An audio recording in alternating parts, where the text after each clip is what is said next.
I thought I saw it. Yes, I just wanted to start recording and I wasn't able to do that. So Oh, sure. share again. Sorry about that.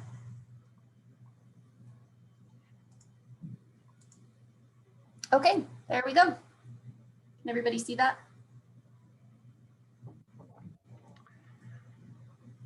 Yes. I didn't know. I'll introduce Francis later, but today's presentation. Thank you, Angie, for having us. As you all know or may not know, the PPP has several elements to it, and as of about less than a month ago, a new economic aid came out, pretty much revolving around the Paycheck Protection Program. And of course, that is for payroll to help businesses stay afloat and keep their employees on board. And so I'm going to hand it over to Francis, who is our district director of the Colorado District Office. And Francis, take it away. Thank you so much, Bob. Wow, just the minute I started, Zoom kicked me out of the call. I mean, that's part of the course this year, right? Good morning, everyone. I'm Francis Padilla. I'm the District Director of the SBA Colorado District Office. You've already met Bob Martin. He's our Lender Relations Specialist in our office, and he's also our International Trade Officer. So that's for future reference. If you decide you want to expand your horizons on export, Bob's your guy. And as Bob said, as you guys are all well aware, a new relief package was signed into law recently, and SBA is again playing a very significant role in the delivery of different disaster assistance and recovery programs for small businesses. The legislation overall, if you're interested in these things, is called the Consolidated Appropriations Act of 2021. And really, it included over $300 billion in coronavirus aid for small businesses, as well as about $1.4 trillion to fund the government in general for federal fiscal year 2021. What we're going to do today is walk you through the information we have as of today, because this is a really fluid kind of relief package. And we're going to walk through some of the provisions under the section we call the Economic Aid Act. As I'm sure you can imagine, that law was just signed into effect on December 27th. So please bear with us and forgive us that we don't have all of the specific details and maybe even the application timeframes for every single program yet. Some are still under development, and the law actually gave SBA some flexibility, not much, in terms of the number of days to promulgate rules for each of the programs. But Bob is going to spend the majority of the time today covering the Paycheck Protection Program 3.0, as we call it. And then I'm going to do my best to cover some of the provisions, the other provisions, kind of at a 30,000-foot level, just so you know what's coming down the pike, and then so everybody can start preparing. And whether that be gathering financial documentations or, seeking the technical assistance, one-on-one mentoring, counseling, etc., to get ready for these programs. But we very much appreciate your patience during some of the holding patterns on some of the programs. And I'm going to have Angie advance to the one slide I have. Okay. All right, great. We're going to try to cover all of this, and I will try to take a breath in between. The way that I would summarize the Economic Aid Act is I kind of put it into 7 buckets. The first bucket is really kind of overarching SBA administration, oversight, resource partner provisions, and it's exactly as it sounds. It's multiple sections that cover the development of our rules and our guidance and disclosures and reporting and all the administrative functions, and it makes us very accountable for the funds under this Aid Act, and much more transparent than perhaps in the first round. So we'll be appearing before Congress, etc., putting out as much information as we possibly can after some of the application periods roll. And then it also kind of gives more provisions so that our resource partners can continue working with small businesses in Colorado. That would be the 15 small business development centers, our Women's Business Center at MICASA, and our 2 SCORE chapters, who've been very integrally involved in helping clients throughout Colorado during the pandemic. The second bucket I would call changes in temporary incentives associated with just SBA regular core programs. Not a finance program, but for those of you that are government contractors, the law actually authorized an extension to allow businesses that are already in the 8A program to seek an enrollment extension of an additional year, simply because you may have lost a year of business of doing business with the federal government under that program. So instead of 9 years, you would have 10 years. The 8A firms that were eligible for that 1-year extension were already notified, and they were given instructions on how to complete the transaction. If you are an 8A firm and you're curious about this, or you didn't receive information, we're going to put our contact information in the chat. So be sure to get in contact with us, and we will make sure you're linked up with your business opportunity specialist in my office. Or in general, if you just want to explore doing business with the federal government and a certification, please contact us as well. In reference to our regular core finance programs, we have some new temporary incentives. And the point of these temporary incentives really is to catalyze and spark new capital into the economy to the extent that that's possible. So one thing is the law temporarily waives lender and borrower fees, and this is for any new loans under the 7A and the 504 loan program. So as a borrower, you wouldn't pay a fee, a lender wouldn't be charged a fee for a temporary period of time.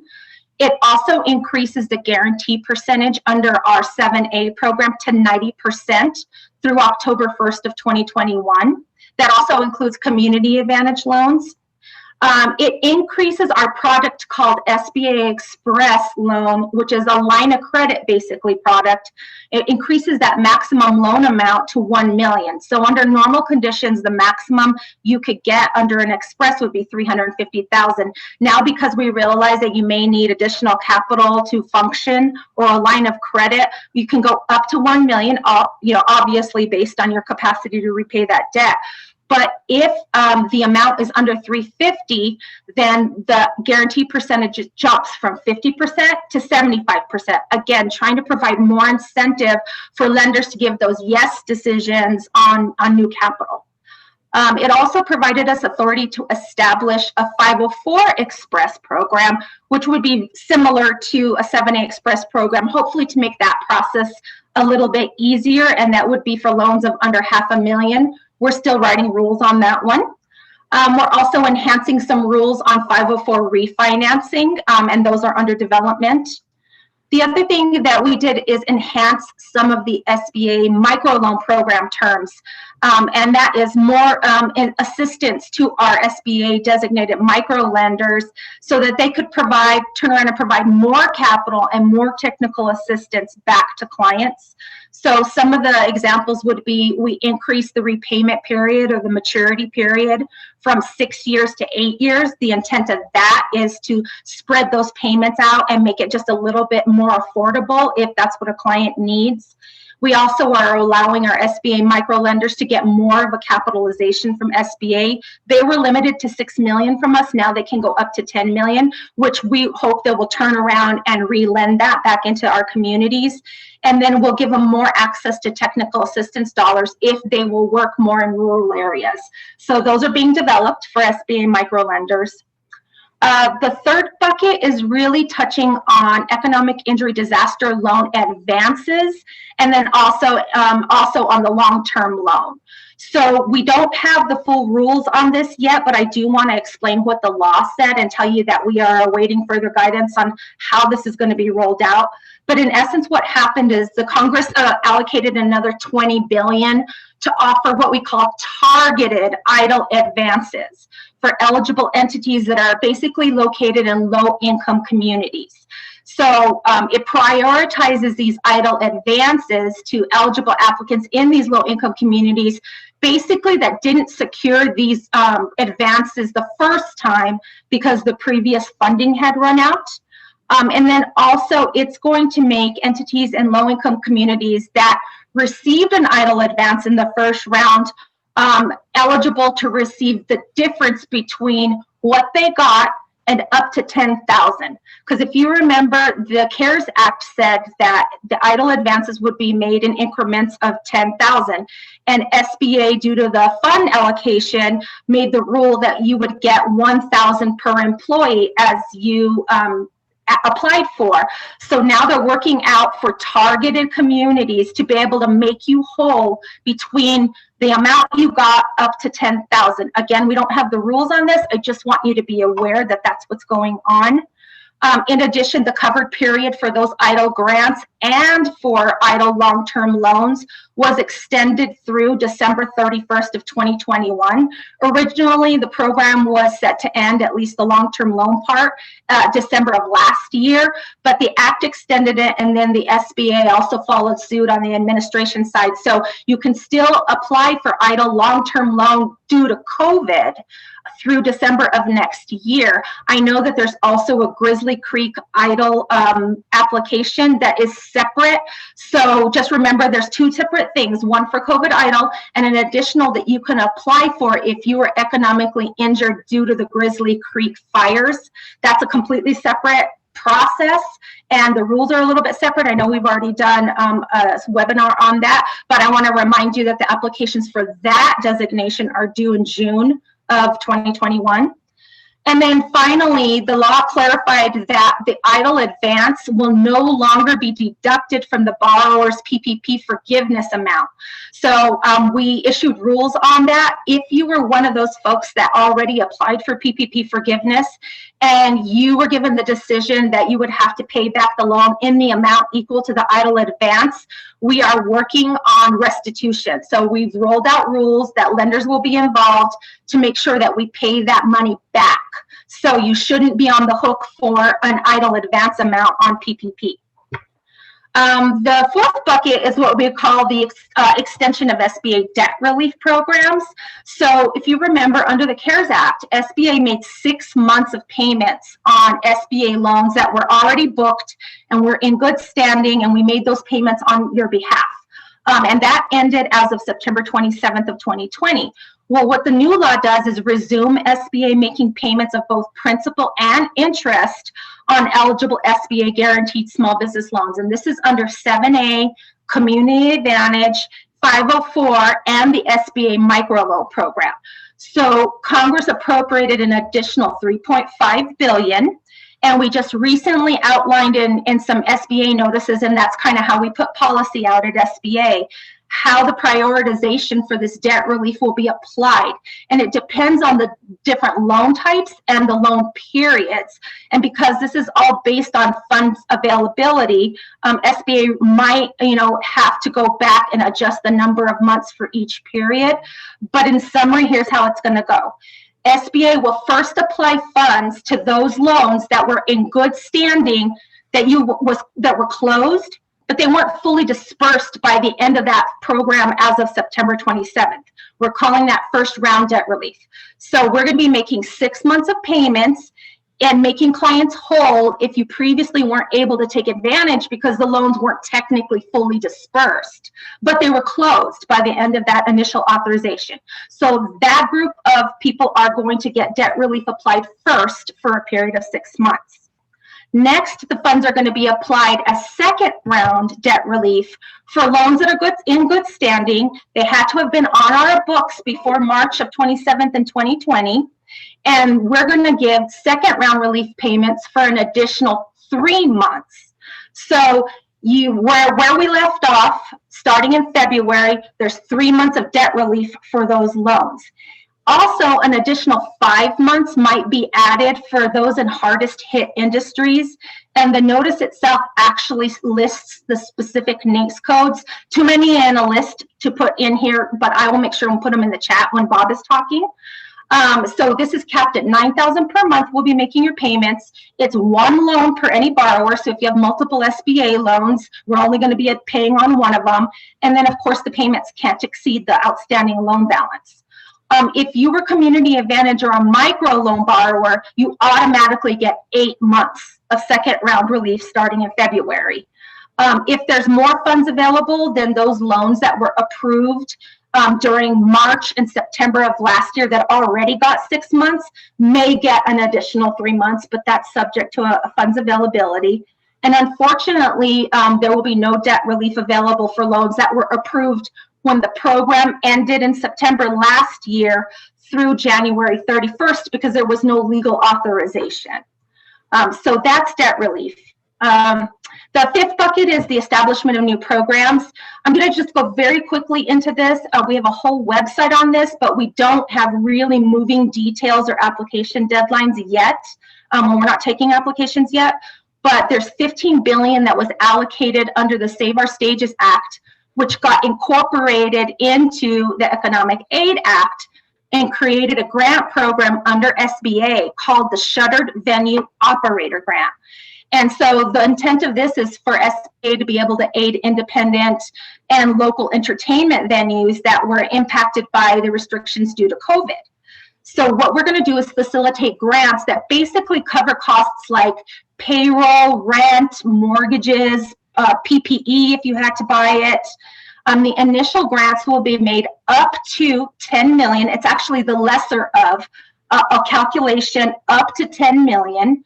And it may be made to eligible live venue operators or promoters, theatrical producers, live performing arts organization operators, museum operators, motion picture theater operators, or talent representatives. And you have to have demonstrated that there was at least a 25% reduction in revenues.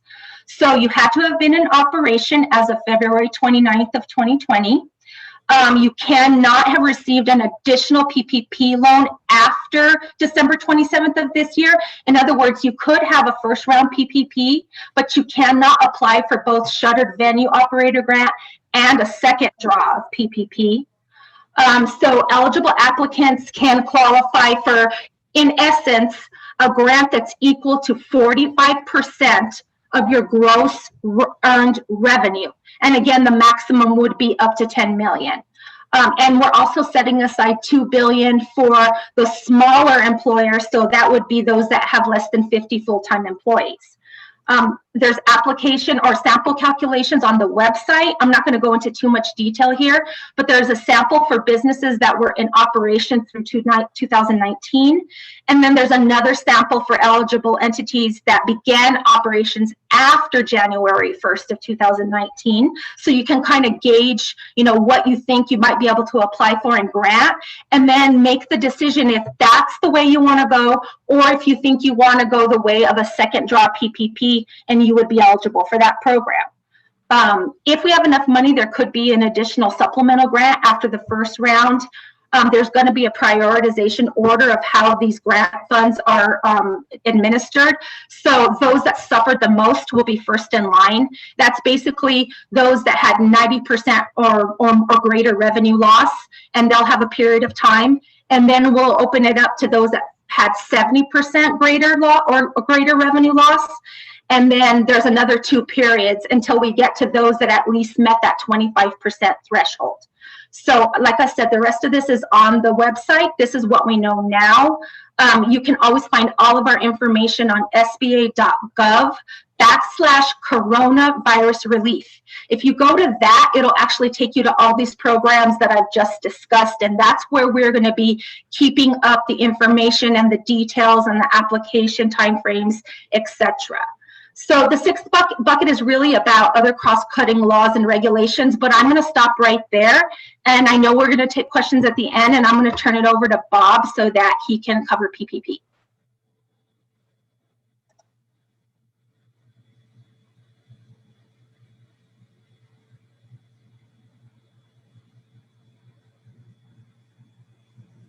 All right, Angie, we can go to the next slide. I'm sorry, I was on mute, Angie. That doesn't help people, I'm sorry. Let's go to slide 6, Angie. Right there. So this, so the PPP is a very important element of the act. And we had to put out dates, and I can't believe it's already January 21st. So a lot of these dates have passed and gone, and we're looking to new dates. But in the beginning, they opened up the PPP loan first draw for community financial institutions. And as you could see, what is a community financial institution? Well, it was CDFIs, minority depository institutions, certified development companies, and microloan intermediaries. And what Francis said in the beginning, they're trying to get the underserved markets. We're trying to get money out to them.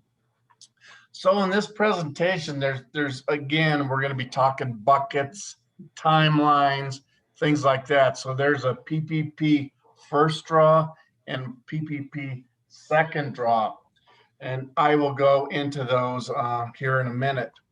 So January 13th, the whole portal opened up to a second draw loan application process. And again, we'll go over that. Let's just skip down to March 31st. So in reality, in the very beginning, back in March of last year, this is when this whole process came about, was the PPP loan, which is a payment protection loan program to help for payroll costs. Since we got a new tranche of money that has come out, which Francis stated earlier, these applications on this first and second round will have to be submitted to the lender of your choice by March 31st. So that's the magic date on these two new Paycheck Protection Loan programs. Next, so March 31st is the secret number there. So let's go into the two programs, which the first one is the first draw of the Payment Protection Loan Program. This is for eligible applicants that did not receive a PPP loan prior to August 9th of 2020. So in the new act, they came out with some new money to say, hey, people were saying, I ran out of money. I wasn't enabled to get in line to get a PPP loan. Please help us out. So Congress came up with some new money, and that's what we're calling a first draw PPP loan. It's eligible to additional types of entities. Covered eligible expenses are expanded. In the past, it was only a certain number of expenses. And now, not only do the expenses that you can include in your application, not only payroll costs, rent, mortgage, interest, and utilities, it now will cover additional operating expenditures, which could include property damage costs, supplier costs. A lot of the businesses have had to supply PPE for their employees and themselves. Some of these expenses, you had to put up a tent.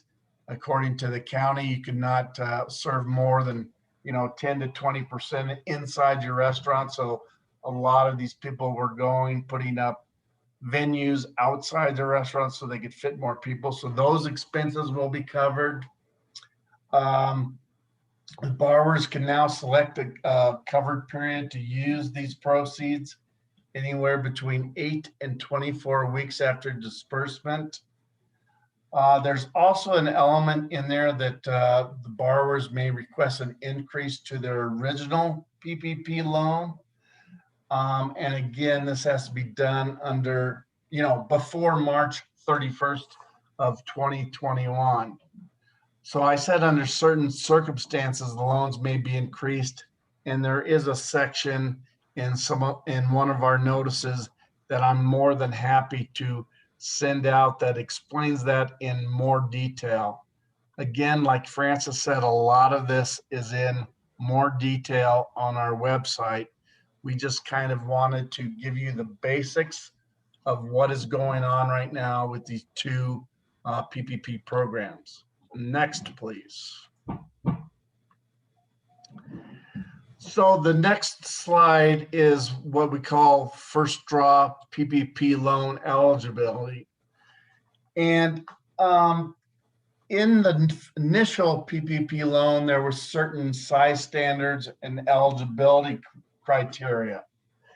And in this new tranche, what I'm calling it, there are new eligible loans that can be done to housing co-ops, certain destination marketing organizations, certain 501c6 organizations such as chambers of commerce, which they, could definitely use some eligible monies there.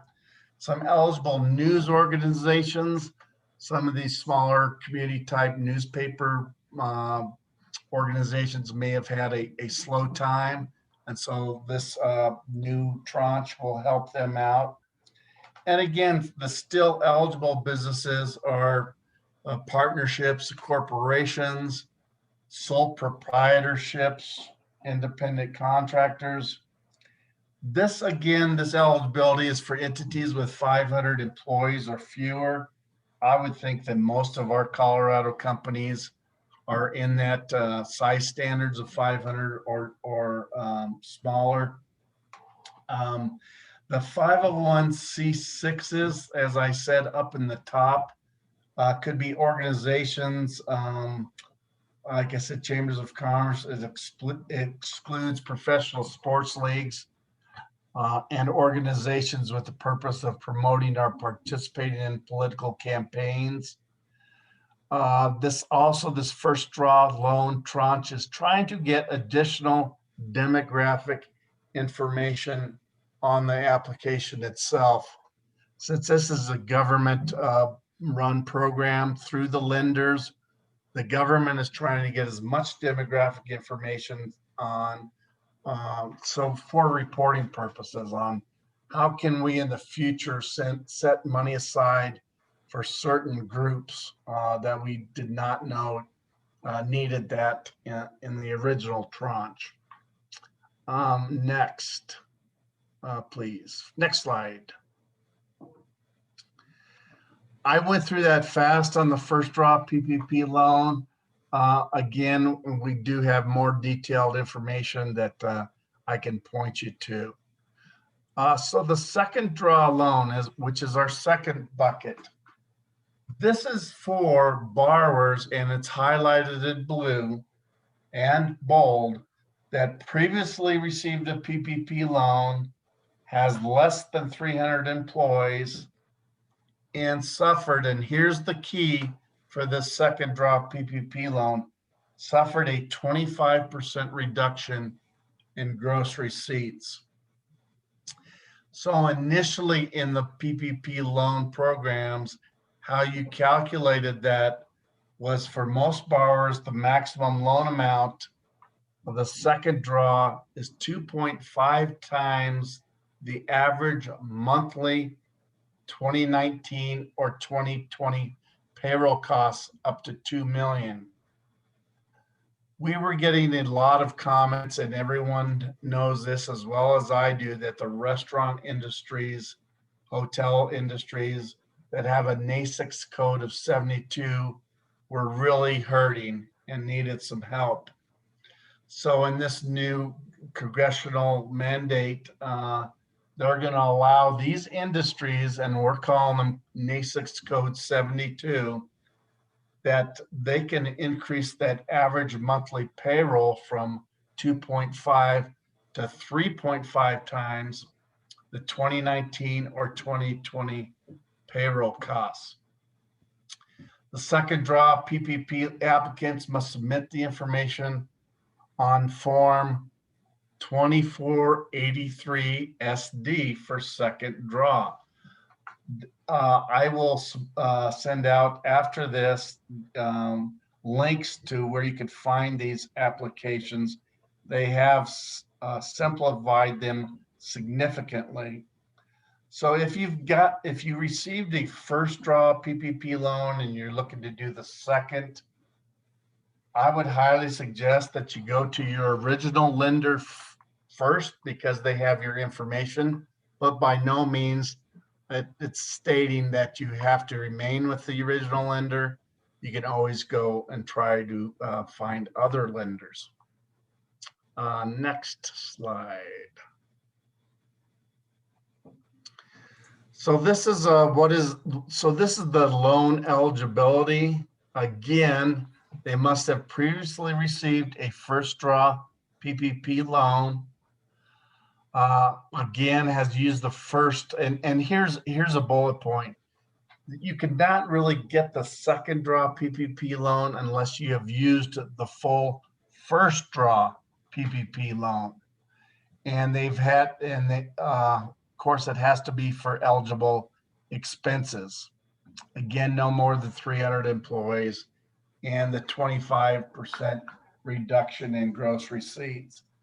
So for instance, let's say the 1 quarter or 1 time period was you came up with gross receipts of $10,000, and in 2020, God, business was terrible and it went down to $7,500. Well, there's a 25% reduction. You need to prove that reduction in a manner of ways. It could be receipts, your books, so on and so forth. So you just have to prove to your lender that there was a 25% reduction. Next slide. So in all, when this all comes around and we wrap our hands around this, the ultimate goal to get a PPP loan was to help out on payroll. And the ultimate goal was to use that as intended, a 60% for payroll purposes and 40% for non-payroll purposes. If a borrower can prove that they used their loan proceeds for those purposes, they can apply to their lender to have the loan forgiven. And to get a PPP loan forgiven, of course, you have to apply for the forgiveness through their lender. There are certain forms, so I highly suggest you talk to your bank if you have not done so already to apply for that.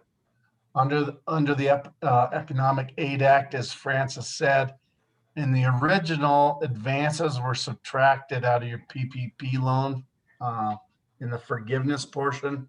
That is no longer going to be the case, and notices are forthcoming on how that is going to be refunded back to you, either paying down your original PPP loan or the loan given back to the lender who decided how to get that money back in your hands. So the forgiveness is the key issue and the ultimate goal for PPP borrowers.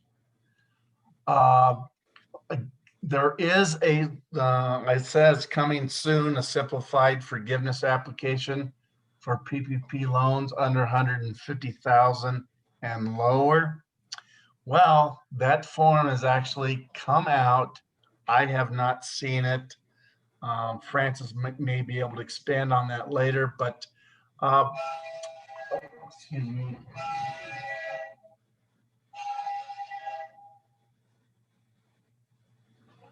So yeah, there is a simplified application instead of the 6 or 7 page that we saw back in April of last year. So we'll go through that if you haven't done so already. Next slide. So this is what to do now. Of course, the PPP loan process is done through a lender. The SBA does not do any direct lending for a PPP loan. The SBA does do direct lending for the EIDL loan, which is the Economic Industry Disaster Loan. They are a complete separate group from our group that I work with Francis, and we can definitely point you in the right directions. Francis, did you want to take over at this point and talk about lender match? Sure. Why don't we stay on this slide just for a second so people know how to get in contact with either us, or find the information about all the things that we just talked about today. We still do share the PPP program with Treasury, but the primary source for information is going to be at sba.gov/PPP, and they actually just really retooled that whole website. You can find all kinds of things that I think are organized much more clear and logically. So you can find one for borrowers, one for lenders. Here are the forms. Here's a fact sheet on first draw. Here's a fact sheet on second draw. Here are the applications. Here are the ones you use if you're 150,000 loan borrower or less.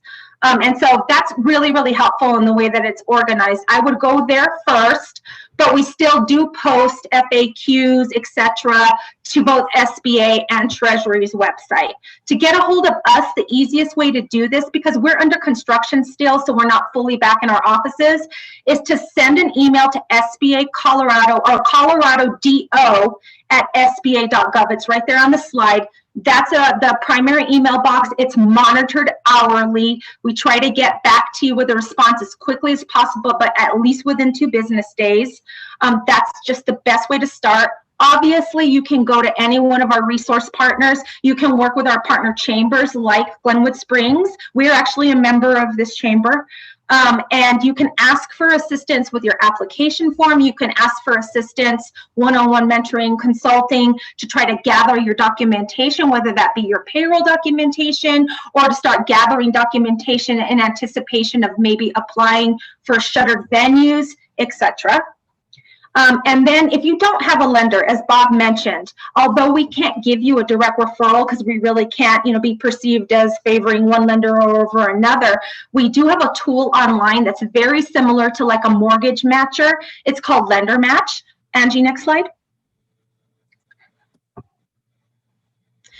This is what it does. It basically lets a client or an interested borrower answer about 11 to 14 questions, and then it sends it into the lender universe, the PPP lender universe, and PPP lenders that are signed up for the system have 2 business days to bite on the lead. So you put it out there, and then all these lenders that signed up for your zip code or the county or whatever are able to respond back to you, usually via email within 2 business days. If you still can't find a PPP lender, whether that's first draw, second draw, go to our website at sba.gov/CO for Colorado, and we are going to be posting a list of eligible PPP lenders that are basically headquartered in Colorado. It's not the full list in the whole universe, because you can use anyone throughout the nation that has a PPP delegated authority, but at least it tells you who in Colorado is eligible to be able to make PPP loans. Each one of them makes their own decision about how they take applications, so you should be aware of that. Even though you can pull our application forms, sometimes the lenders have their own systems, or they want you to apply online and then submit information. That's perfectly okay. We don't require them to use our forms. We just require them to gather the same data. So I would check in with your lender to figure out, how they want you to apply, but you can use the forms to kind of pull the information together. Next. Francis, I wanted to give a plug to the lenders. Before this all started, this pandemic, there was of course, I like to call it the 80-20 rule, where 20% of the banks did 80% of the business. And a lot of these guys really stepped up to the plate, especially in the smaller communities. They said, hey, we're a smaller bank. We never dealt with the SBA, but we really want to help out our customers, because we do not want to see them going out of business. And so I have to give a plug. I mean, we started with Francis, 3,000 banks, and it could be up to like 5,500 that have participated in the program since the pandemic. So that's a real plug on trying to find a lender, and definitely try Lender Match if you don't already have a relationship with your current lender. That's a great point, Bob, and you're right. Actually, between the first round and kind of the second round of PPP, we had 31 additional Colorado lenders sign up to do PPP. So dedicated to it for sure. The last slide just talks a little bit about our resource partner network. For the most part, anybody that's a funded SBA resource partner can provide assistance back to you, consulting, mentoring, or training, basically for free or for a low cost. 15 SBDCs in Colorado, a women's business center, 2 SCORE chapters. If you go to that website, you can put in your location and it will pop up the one that's closest to you, but you can use any of them. We're really a network without walls here in Colorado. Next. And then again, this is how you find us at the Colorado District Office. We work not just with PPP and disaster programs, but we also work with governmental contracting, and then in addition work with lots of different partners to try to keep on top of other options and availabilities and programs for small businesses throughout the state. And I think, Angie, we will take questions. Francis, I just wanted to add one more thing to everyone that's on this webinar is there's a lot of unscrupulous people out there that might want to charge you to fill out an application to receive a PPP loan, and then you pay them, and then they say they'll find you a lender, and that is absolutely not necessary. It has become very easy to do a PPP application, and highly suggest working with the resource partners, like Francis said, either through the chambers or the small business development centers. Again, most of them are free, or they're charged a very, very limited amount. But people, please don't go out there and pay $3,000 to someone that you might not even know, that can promise you, you know, earth in the sky and whatever. So that was just a point I wanted to make. Angie, I don't know if you wanted to add anything on that or not. No, I just thank you both so much. This is very helpful. A lot of information, and I know it's a quick overview, and there's a lot more detailed information on the website, but I wanted to see if there are any questions. It looks like we do have a question in the Q&A for the second draw loans. Can demonstrate at least a 25% reduction in gross receipts between comparable quarters in 2019 and 2020. Bob, I'll take this.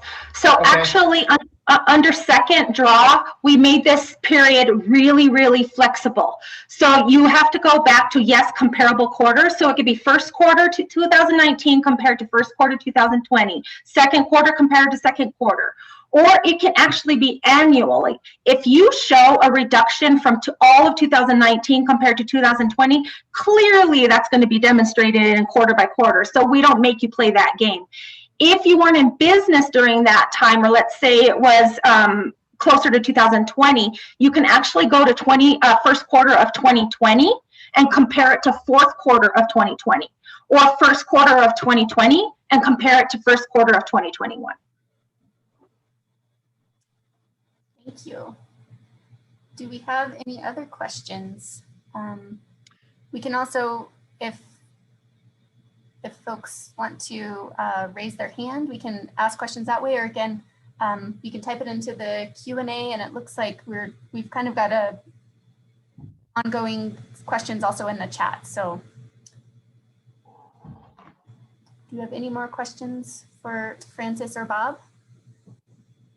So Angie, one point that was in the chat, which is clearly a good point, is that we weren't able to give you a slide on each of the earlier incentives simply because they're not officially rolled out. So what I was covering was what was under the Economic Aid Act, with the exception of the Shuttered Venues Operator Grant, where there is a good deal of at least of pre-information on eligibility.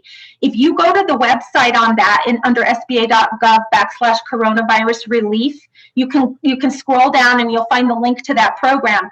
There was actually a nationwide webinar kind of introducing it that kind of goes through some of the details. It's on YouTube, and you're more than welcome to watch it, but there are expectations that we will have additional ones. If you have really, really specific eligibility questions, what they're doing right now is they're gathering those and compiling them into frequently asked questions as they develop the application materials, etc. So here's what you can do. Send an email. This is for the public. Send an email to svogrant@sba.gov.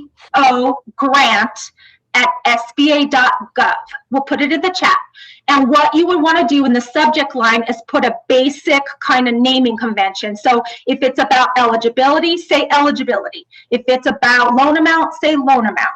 If it's about eligible expenses, put that up there. And then in the body of your email, ask questions. So I think that's a better way to ask really, really specific eligibility questions. If you don't know, if you're a multi-use venue and you don't know if you would qualify because you do weddings plus you do live theater types things, that would be the best place to start asking those questions. Thank you, Francis. And there's another question in the Q&A. Do you know if there's any more information about nonprofits applying for PPP loans?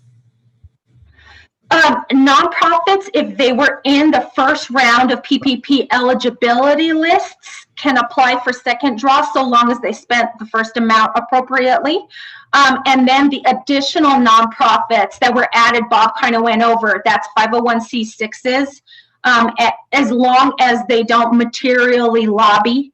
And then I haven't heard of any additions to the eligibilities under nonprofits. So first round, if you were eligible, you're eligible. If you're a 501c6 that meets that criteria, you're eligible now. And I think the number one nonprofit question that we've had even since last March was churches. I mean, I have a lot of, when I think of nonprofits, for some reason, I always think of churches. Yeah, they're eligible. But again, I think in your chat box, people were saying, man, there's a lot of information out there. Do you guys have a loan grid or you know, how I can go from A to B? Again, as Francis said, our website, I even went on our website this morning, the sba.gov/PPP, and I'm learning stuff, you know, every 20 minutes or every day. So detailed information again. Call us first, or contact me first, and I'll say, I don't know, but this is where I think we should go, and I'll help you out. Thank you. Any more questions?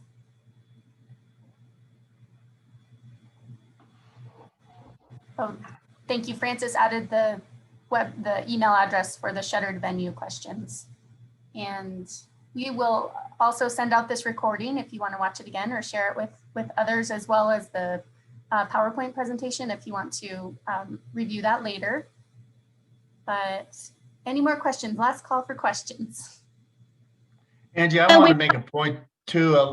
Some people are going, well, I don't qualify for PPP, or, you know, I'm a sole proprietorship and I can't get my act together, or, you know, there's all kinds of ways to get some money into people's hands. And then some people are going, well, I've already lost money. Why would I want to get another loan to bring it onto my shoulders?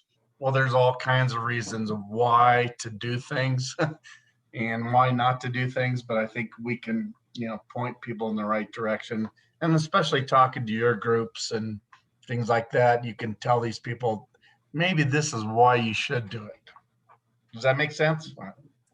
Yes, thank you. And we get updated information very frequently from Francis, and we will send it out as needed. So we'll do our best to keep everybody informed. And we also have a business resources page on our website where we'll make sure that this information is updated. But any more questions?